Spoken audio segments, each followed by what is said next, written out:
রাজনীতি চলে। দুদু ভাই বলছেন বিএনপি অনেক আগে থেকে, তার জন্মের আগে থেকে রাজনীতি করে, তাই হিসাব করে কথা বলা উচিত।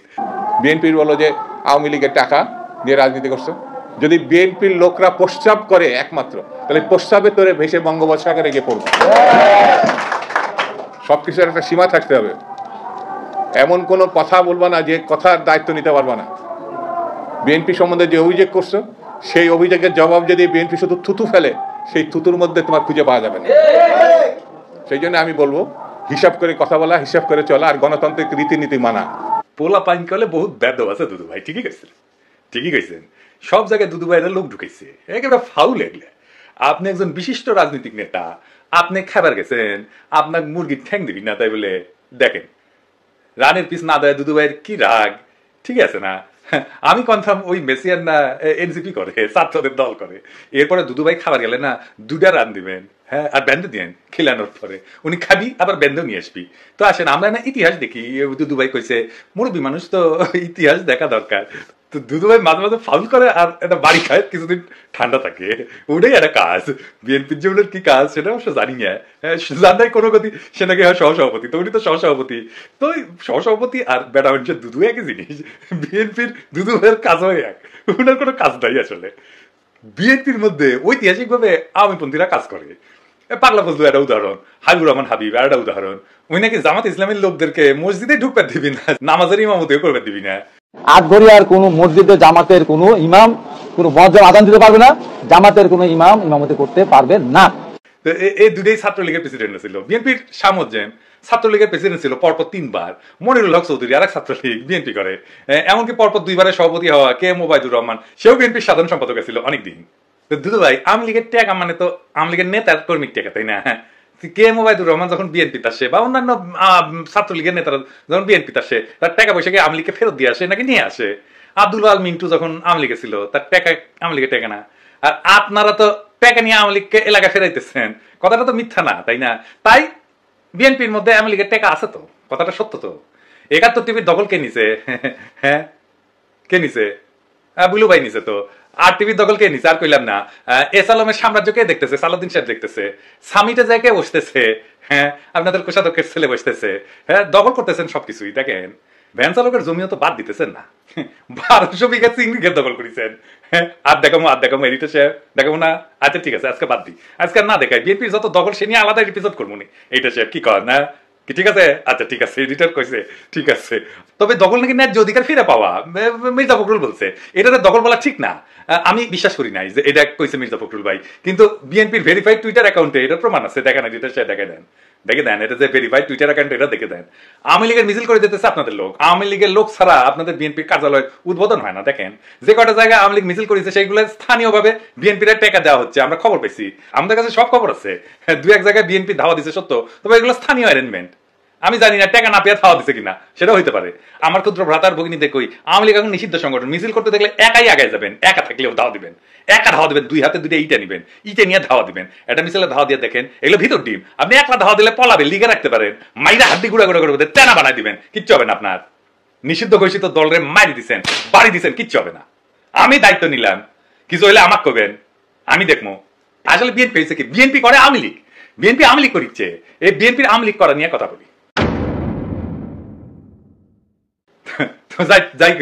মানে এখন মনে হচ্ছে যে বিএনপি আসলে যে আওয়ামী লীগ করে, এটা কি কথা কইলাম বুঝাই কই।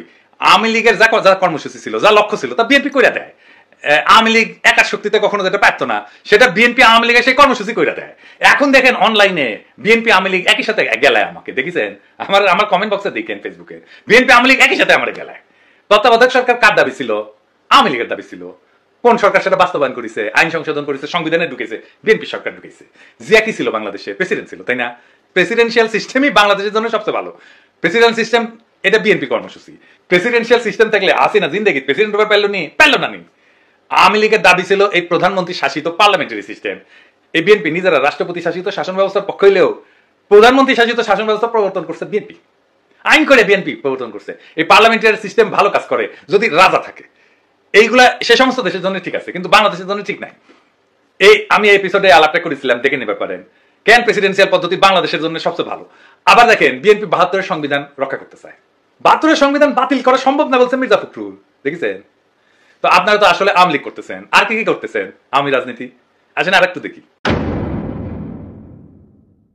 অসাম্প্রদায়িক বাংলাদেশ গড়া ছিল আওয়ামী লীগের রাজনীতি, আপনারা সেটাই করতেছেন। এইটা সাহেব অসাম্প্রদায়িক বাংলাদেশ আর বিএনপি লেখা সার্চ দেন না গুগলে, দেখেন বিএনপির কোন নেতা বলে নাই এটা, তারেক রহমান পর্যন্ত বলেছে আওয়ামী লীগ মুক্তিযুদ্ধের চেতনা বাংলাদেশ করতে চায়, বিএনপিও তাই চায়। দেখেছেন তো বিএনপির তফাৎ থেকে আওয়ামী লীগ থেকে, বিএনপিতে বিলুপ্ত হচ্ছে আওয়ামী লীগ, দেখেছেন আপনারাই ডাকতেছেন আওয়ামী লীগদের বিএনপি করার জন্য।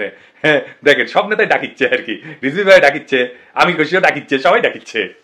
যান যান লাইন ধরেন, বিএনপির লাইন ধরেন। সালাউদ্দিন কাদের চৌধুরী কইছিল যে আওয়ামী লীগ একটা আশ্চর্য মেশিন, সব রাজাকার ঢুকাইলে মুক্তিযোদ্ধা বেড়ায়, তো এরকম বিএনপি একটা আশ্চর্য মেশিন হয়েছে, সব আওয়ামী লীগ ঢুকাইলে বিএনপি হয়ে বেড়াবে। রবীন্দ্রনাথ শুনলে কাজ হয়ে পড়ে বিএনপি, দেখেছেন আমরা যে জাতীয় সঙ্গীত পাল্টাইতে চাই সেই জাতীয় সঙ্গীত নিয়ে বিএনপি গর্বিত। দেখেন তারেক রহমান কইছে, কি আর বলবো, এই রবীন্দ্রনাথ বাংলাদেশে ইন্ডিয়ার আওয়ামী লীগের একটা পলিটিক্যাল প্রজেক্ট, সেটারে ঊর্ধ্বে তুলে ধরে বিএনপি। এখন বিএনপি আওয়ামী লীগের লোকেরা এসে খাও খাও করে ধরবি, আপনি না রবীন্দ্রনাথ নিয়ে বই লিখেছেন, আমি একটা কেন আমি 100টা বই লিখবো, তাতে কি যায় আসে? তাতে কিছু যায় আসে? জাতীয় সঙ্গীত একটা পলিটিক্যাল কোশ্চেন, একটা জাতির আত্মপরিচয়।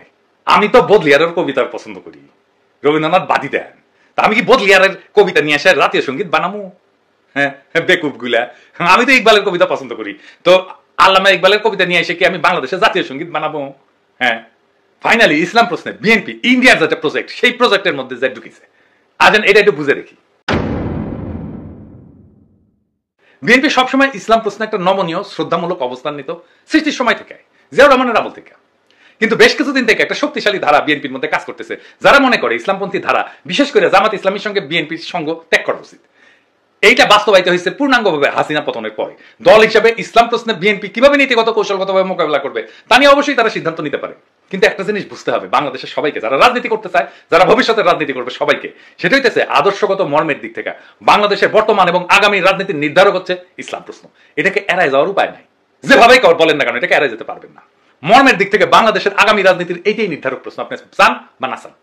পাশ্চাত্য লিবারাল রাজনীতির কাঠামোর মধ্যে বাংলাদেশের সংখ্যাগরিষ্ঠ জনগণের ধর্মীয় আবেগ, সংবেদনা, স্বপ্ন, সংকল্প বিএনপি তার জাতীয়তাবাদী রাজনীতির বয়ানের মধ্যে কিভাবে অন্তর্ভুক্ত করবে সেটা একটা বুদ্ধিভিত্তিক কাজ হইতে পারতো, সাহায্য নিতে পারতো, সেটা তো নিবে না, ওরা সবার বেশি বুঝে। এটা একটা খুব ইন্টেলেকচুয়াল ট্যাকটিক্যাল কৌশলগত কাজ হইতো, বলাই বাহুল্য বিএনপি সেটা করতে সক্ষম না, এটা তাদের কম্য না, তারা বুঝাই দিছে এটা তারা পারবে না। সেকুলার ইসলামপন্থীদের জোটে একসঙ্গে ধরে রেখা শেখ হাসিনার শাসনের বিপরীতে বিএনপি একটা সময় পর্যন্ত দাঁড়িয়ে থাকতে পারছিল, কতক্ষণ? যখন খালেদা জিয়া ক্ষমতায় ছিল, যখন খালেদা জিয়া নেতৃত্বে ছিল। সেটা লিবারাল রাজনীতির সংস্কৃতির দিক থেকে একটা খুব বড় সাফল্য ছিল। ইন্ডিয়া এই সাফল্যটা নস্যাৎ করতে বদ্ধপরিকর ছিল, তারা পরিকল্পনা করছে। ইন্ডিয়ার এই কৌশল শুধু জামাত ইসলামকে বিএনপি থেকে বিচ্ছিন্ন করে না, মূলত ভারতীয় আধিপত্যবাদের বিপরীতে ধর্ম নিরপেক্ষতাপন্থী এবং ভারতীয় আধিপত্যবাদের বিরুদ্ধে সেকুলারপন্থী এবং ইসলামপন্থীদের সম্ভাব্য ঐক্যের যে কোনো সম্ভাবনা ভারত নস্যাৎ করে দিতে চায়। 20 দলীয় জোটের মধ্যে এই ঐক্যের একটা বীজ ছিল, এটার অঙ্কুরে বিনষ্ট করা ছিল ভারতের রাজনীতির একটা বিরাট কৌশল। বিএনপি এবং ইসলামপন্থীদের মধ্যে ফাটল ধরানো, সেই জন্য শেখ হাসিনা বাম এদের একটা অন্যতম কৌশল ছিল। ফ্যাসিবাদের বিরুদ্ধে জুলাই আগস্ট বিপ্লবে এই যে সেকুলার বাম ইসলামপন্থীদের ঐক্য, এটা খুবই তাৎপর্যপূর্ণ রাজনৈতিক সন্ধি ছিল। এর বিপদ বুঝবার বিচক্ষণতা ভারতের আছে। এই রাজনৈতিক সন্ধির বীজ জাতীয় রাজনীতির সম্ভাব্য দিক নির্দেশক হয়ে ওঠার আগেই ভারতকে সমূলে নষ্ট করে দিল বিএনপিকে দিয়া। ভারত তার বিপদের ক্ষেত্রগুলোকে বাস পাখির মতো চোখে না ধরতে পারে। বাংলাদেশে 71-এর মুক্তিযুদ্ধে জামাত ইসলামের ভূমিকার বিচার আর বাংলাদেশের ইতিহাস, সমাজ, সংস্কৃতি আর রাজনীতিতে ইসলামের ভূমিকার প্রশ্ন দুইটা আলাদা প্রশ্ন। 1971-এ জামাত ইসলামের ভূমিকার কারণে বাংলাদেশের শক্তিশালী ইসলামপন্থী রাজনীতির উদ্ভব এবং বিকাশ অনেকটা ক্ষতিগ্রস্ত হয়েছে, সেটা আমরা মানি বা না মানি। কিন্তু বিএনপিকে জামাত ইসলাম থেকে বিচ্ছিন্ন করা যে একান্তই ভারতের এবং লীগের প্রধান কৌশল, যার উদ্দেশ্য বিএনপিকে আরো দুর্বল করা, খর্ব করা, এটা বোঝার জন্য খুব একটা রাজনৈতিক জ্ঞানের প্রয়োজন হয় না, আইনস্টাইন হওয়ার দরকার নাই। এটা উল্টা দিকে জামাত ইসলামকে দুর্বল করার কৌশল। আমি মুক্তিযুদ্ধের চেতনার প্রশ্নে তারেক রহমানের একটা পুরনো সাক্ষাৎকার দেখাই, যখন খালেদা জিয়া বিএনপি প্রধান, যখন খালেদা জিয়া নেতা, সেই সময় বিএনপি আসলে মুক্তিযুদ্ধ প্রশ্নে কি স্ট্যান্ড নিত। আমি এই সাক্ষাৎকারটা সাপ্তাহিক 2000-এ প্রকাশিত হয়েছে, 2001 সালের 17 আগস্ট। এইটা পরে জনগণের মুক্তিযুদ্ধ চেতনার স্বরূপ সন্ধান এই নামে আহমেদ মুসা সম্পাদনা করে আর একটা বই বের করে। তো সেই সাক্ষাৎকার বড়, কিন্তু আমি শুধু মুক্তিযুদ্ধ বিষয়ক অংশটা তুলে ধরতেছি। এইখানে আমি সাপ্তাহিক 2000-এর প্রশ্ন এবং তারেক রহমানের উত্তর সেটা আপনাদেরকে বলতেছি। জামাত ইসলামীকে কি আমি মুক্তিযুদ্ধের বিপক্ষ শক্তি বলবো না? আমি কিন্তু জিনিসটাকে ভিন্নভাবে দেখি, এটা আমার আগের জেনারেশন বলতো। আমি বলবো আসুন আমরা ভিন্নভাবে চিন্তা করি। 1971 সালে মুক্তিযুদ্ধ হয়েছিল, আমার বাবা মুক্তিযুদ্ধ করেছিলেন, তারা বুঝেছিলেন তারাই সঠিক কাজটি করছেন। জামাতকে অনেকে, আপনারা, আওয়ামী লীগ বলে যে তারা মুক্তিযুদ্ধের বিপক্ষ শক্তি। দেশ তো এখন স্বাধীন হয়ে গেছে। আমাদের সবচেয়ে বড় বাস্তবতা হচ্ছে দেশ কিন্তু এখন স্বাধীন। 71-এ জামাত হয়তো মনে করেছিল মুক্তিযুদ্ধটা ঠিক নয়, এ কারণেই হয়তো তারা এটার বিরোধিতা করেছিল। স্বাধীনতার পর জামাতের কোনো নেতা কি বলেছে এটাকে আমরা আবার পাকিস্তানের নিয়ন্ত্রণে নিয়ে যাব? আমার তো মনে পড়ে না কোথাও তারা এটা বলেছে। দেশ এখন স্বাধীন, আমরা 30 বছর পেরিয়ে এসেছি। এই যে মুক্তিযুদ্ধের চেতনা, রাজাকার, এটা নিয়ে আমাদের পূর্বপুরুষদের এত সময় নষ্ট করেছে যেটার ভোগান্তি এখন আমাদেরকে পোহাতে হচ্ছে। আমার জেনারেশনকে বলবো, আসুন আমরা সামনে এগোই। রাজাকার নিয়ে চিন্তা করে সময় নষ্ট না করে মানুষের অর্থনৈতিক মুক্তির লক্ষ্যে যা করা উচিত বা যা করা প্রয়োজন সেটা করি। যুদ্ধাপরাধীর বিচার বা শাস্তির ব্যবস্থা তো একটা স্বাভাবিক ঘটনা, এটাকে ভুলে গেলে চলবে কি করে? জার্মানি 40 বছর পর, প্রশ্নটা শেষ করতে দেননি তারেক রহমান, তার আগে উনি বলতে শুরু করেন। জার্মানি 40 বছর পর নাৎসিদের বিচার করেছে। 40 বছরে তারা প্রথমে দেশের প্রতিটি মানুষের বাসস্থানের ব্যবস্থা করেছে, কর্মসংস্থানের ব্যবস্থা করেছে, তারপরেই তারা এটাতে গেছে। আপনি বলছেন আগে আমরা মানুষের মৌলিক চাহিদা পূরণ করব, তারপরে মুক্তিযুদ্ধের বিপক্ষ শক্তি বা রাজাকার নিয়ে চিন্তা করব। অফকোর্স আমার বাবা যুদ্ধ করেছেন। কেন যুদ্ধ করেছেন? যাতে দেশের প্রতিটি মানুষের বাসস্থান থাকে, খাদ্যের নিশ্চয়তা থাকে, অর্থাৎ মানুষের মৌলিক চাহিদা নিশ্চিত করার জন্য। কিন্তু 30 বছরে আমরা মানুষের এই মৌলিক চাহিদাগুলো পূরণ করতে পারিনি। আসুন আগে মানুষের মৌলিক চাহিদাগুলো পূরণ করি, তারপর ওসব নিয়ে চিন্তা করা যাবে। আপনার বাবা যাদের বিরুদ্ধে যুদ্ধ করেছিল, আপনি তাদের বিষয়টি আলাদাভাবে দেখবেন না? আমার বাবা কারো বিরুদ্ধে যুদ্ধ করেননি, তিনি যুদ্ধ করেছিলেন মানুষের মৌলিক অধিকার নিশ্চিত করার জন্য। কিন্তু আপনি আদর্শ, প্রশ্নটা শেষ করতে দেননি সাপ্তাহিক 2000-কে। তারেক রহমান তার আগেই বলা শুরু করেন, আপনার পেটে যখন ক্ষুধা থাকবে তখন কিন্তু মাথায় আদর্শ কাজ করবে না। আপনার পকেটে যখন চলার পয়সা থাকবে না, আপনি যখন আপনার সন্তানের ওষুধ কিনতে পারবেন না, খাবার কিনতে পারবেন না, তখন কিন্তু কোনো আদর্শ থাকবে না। এগুলো বইয়ে মানায়, বাস্তবে মানায় না। আমরা মুক্তিযুদ্ধের বিপক্ষ শক্তি বলতে যাদের কথা বলছি তারা তো খুবই কম। বিএনপির মতো একটা রাজনৈতিক দল কেন তাদের শেল্টার দেবে?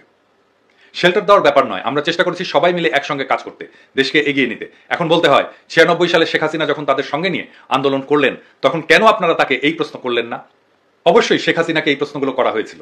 উত্তরে কি বলেছিলেন শেখ হাসিনা? কৌশলগত মিত্রের কথা বলেছিলেন, কিন্তু এতে তিনি সমালোচনা থেকে রেহাই পাননি। কৌশলগত মিত্র তার মানে শেখ হাসিনা নিজ স্বার্থে বলেছেন এই কথা। আপনিও তো সেরকমই বলছেন না। আমি সেভাবে বলতে চাচ্ছি না, আমি বলতে চাচ্ছি আসুন আমরা সবাই মিলে সামনের দিকে এগোই। পেছন নিয়ে আমরা আর কত টানাটানি করব? আপনি জান না, একজন সাধারণ মানুষের কাছে মুক্তিযুদ্ধের যারা বিরোধিতা করেছিল তাদের প্রতি তার হয়তো একটা বিরূপ ধারণা আছে। কথাটা অনেকাংশে হয়তো বা ঠিক, কিন্তু এটাও ঠিক, মানুষ এসব শুনতে শুনতে ত্যক্ত, বিরক্ত। মানুষ এখন নতুন কিছু শুনতে চায়, নতুন কিছু দেখতে চায়। বিএনপি এখন নতুন কিছু বলছে না, ওই পুরনো কথাগুলোই যা আওয়ামী লীগ বলতো সেটাই এখন বিএনপির কর্মীরা বলে, সেটাই এখন বিএনপির নেতারা বলে। বিএনপি নিজেই তার এই অবস্থান মানে না। বিএনপি এখন তারেক রহমানের দেওয়া বক্তব্যের উল্টা কথা বলে। এই বিএনপি কার খপ্পরে পড়ে এই রাজনৈতিক অবস্থান নিল সেটা কি বিএনপি স্পষ্ট করা উচিত না? নাকি সেই সময় তারেক রহমান সেটা ভুল বলছিল? বিএনপি যদি এর ব্যাখ্যা দিতে না পারে তাহলে তো আপনি ওই দলের কোনো কথাতেই আস্থা রাখতে পারবেন না। ওর ক্ষমতায় যে যা খুশি তাই করবে, আগে সব কথা উল্টাই দেবে। তাই দিচ্ছে। আমরা কেন বিএনপির বিরোধিতা করি? বিএনপি আজ যেখানে দাঁড়ায় সেখান থেকে আর যাই হোক জনতার আশা ভরসার পথে হাঁটা যায় না। কারণ ছাত্র জনতা শুধু আওয়ামী লীগকে সরাই দিচ্ছে, তাতেই বিএনপি খুশি। কিন্তু বিএনপি আওয়ামী লীগকে ছুঁড়ে ফেলে দিতে চায় না। তাদের নীতি, ইতিহাস, তাদের বয়ান, এমনকি তাদের ভাষা বিএনপির গলায় উঠে আসে। জিয়া যে রাষ্ট্রপতির শাসন ব্যবস্থার কথা বলছিলেন, বিএনপি আবার সংসদীয় ব্যবস্থা বন্ধ না করে। যে জিয়া 72-এর সংবিধানকে বাতিল করে দিছিল, এখন সেই বিএনপি 72-কে রক্ষার কথা বলে। যে বিএনপি অসাম্প্রদায়িকতার নামে আওয়ামী লীগের হাইব্রিড বয়ানকে সামনে রেখা ইসলামী মূল্যবোধ থেকে সরে যায়, সে কি করে জনগণের প্রতিনিধিত্ব করবে? এটি কি পরিবর্তন, নাকি এক বিব্রতকর পুনরাবৃত্তি? বিএনপি একটা নকল বিকল্প, যেখানে পুরাতনের পোশাকে নতুন কিছু সাজানোর ব্যর্থ চেষ্টা চলে। যারা আওয়ামী দুঃশাসনের বিরুদ্ধে এক বুক আশা নিয়ে বিএনপির দিকে তাকাইছিল, অথচ এখন দেখে ওদের পাতে ভাত কম, কিন্তু বকবকানি আওয়ামী বুলি আগের চেয়ে বেশি। ফ্যাসিস্ট হাসিনার জন্ম